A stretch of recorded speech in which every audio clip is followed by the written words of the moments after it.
Alrighty everyone, welcome back. I hope you're all having a wonderful day today as we are getting closer to The Mandalorian Season 3 on March 1st on Disney+. It's really going to kickstart Jon and Dave's new road to success with the Star Wars universe, including, of course, Ahsoka Tano later this year as well. That's also going to be a very big deal for fans to tune into. This is Mike Zero. Subscribe if you're new and like this video to see future Star Wars updates. I'm also on Twitter at Mike01. I thank you all so very much for the great and kind support. Now, that brings us to where we stand with the entire situation between the Disney board members, Kathleen Kennedy, Gina Carano, Leslie Headland, and others on there. That's really sparking a lot of unnecessary drama toward Gina Carano and the character of Cara Dune. Now, we already know that Kathleen Kennedy has been calling for a recast of Cara Dune endlessly against the Disney board. They're refusing to do that, they don't want to do it, and they're not going to do it. But apart from that side of the whole drama that's sparked by Kathleen Kennedy, there's more to the story that actually brewed over at Disney between the board members, Leslie Headland, the writer of the Acolyte series, and more, so let's get into it. Now, we know that everything related to shows like the Acolyte and Skeleton Crew are running into endless problems, after the other, and that's exactly why Kennedy is trying to salvage both shows and getting them released on time. I still believe that Skeleton Crew is going to have another big delay, apart from the two other delays that they ran into production-wise. That's also affecting its release date a little bit. It already got a 3-month delay, by the way, so it's likely that we're not going to see this thing until the very end of this year. So with that being said and all, what's even all the more exciting about everything related to, Disney trying to do the absolute best and really trying to succeed with the return of Legends, they are also not listening to Kathleen Kennedy, but she did also cause more problems. Now, with both Jon and Dave now teasing and hinting of what's to come in Mando Season 3 and 4 as part of their marketing for the series, they have also been revealing some very exciting things separate from the show. However, behind the scenes, more problems and drama has been brewing at Lucasfilm and Disney that involves actress Gina Carano, that involves some writers, crew, and board members, with Bob Iger now welcoming Gina Carano back for Mando 4 with open arms, and some board members agreeing with him.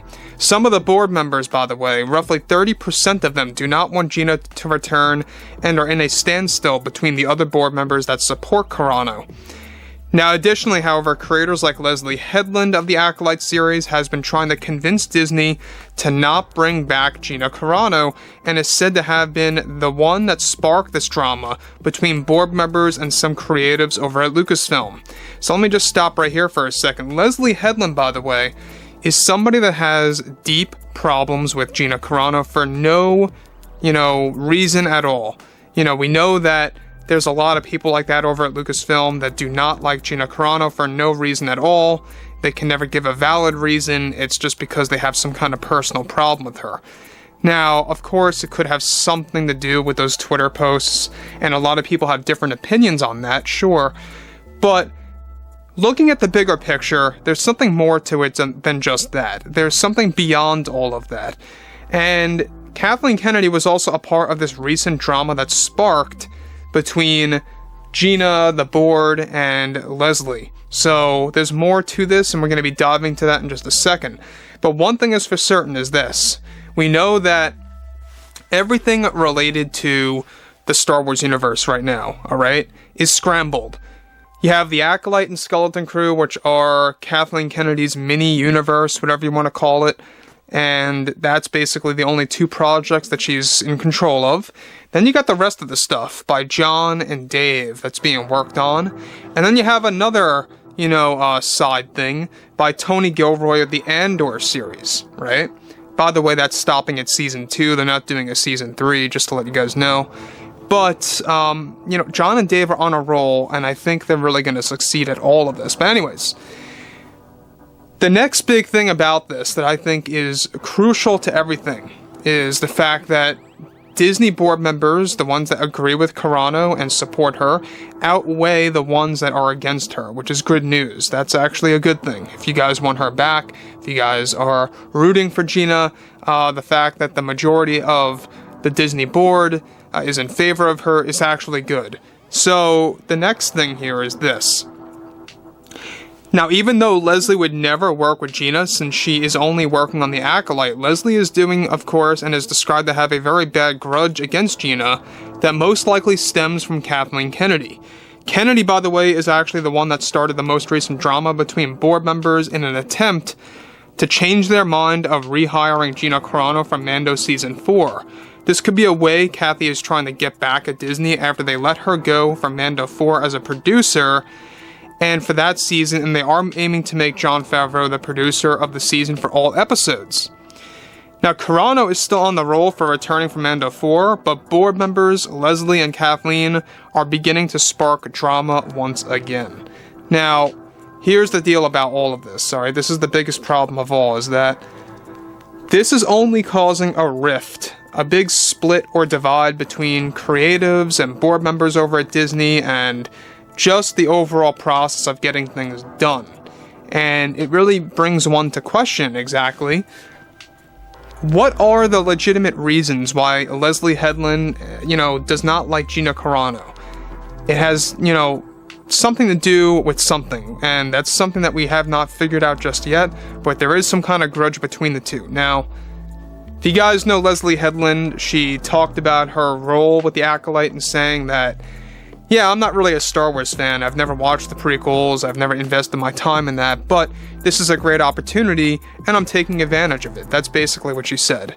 And it just goes to show you that Kathleen Kennedy tends to hire people like that. Like her, like Joby Harold, and other creators out there that failed miserably, in my opinion, with the overall management or getting connected with the fandom or getting connected with the fans. That's another level of failure of leadership, in my opinion, is hiring people that do not care about Star Wars and do not care about the fans. Even Joby Harold himself, the writer of the Kenobi series, said he never watched Revenge of the Sith from start to finish. So how can you get somebody that does that, has never watched Revenge of the Sith from start to finish, and makes a Kenobi series is just beyond me. But anyways, I digress. Moving back to the thing here is that the whole Mando 4 rehiring for Gina is still on. It's still in the process. It's just that this drama is getting in the way. It's causing more problems between people. And it's just not healthy. It really isn't. And again, like I say, I always like to talk about the positive. But there's always something negative and very bad going on over at Disney and Lucasfilm that's causing some snags in the road or causing some kind of problems or brick walls. So overall, I think that at the end of the day, Jon and Dave, they're going to knock it out of the park with Mando 3 and Ahsoka this year. That's going to create the momentum, and you're going to see a big change, a very big change, for where Star Wars is heading for 2024 and beyond. So anyways, guys, fill me in below in the comments what you guys have to say about this, and if you guys did enjoy the content for today, make sure to drop a thumbs up on this video to support the channel. I thank you all so very much for the kind support, and I'll catch you guys next time.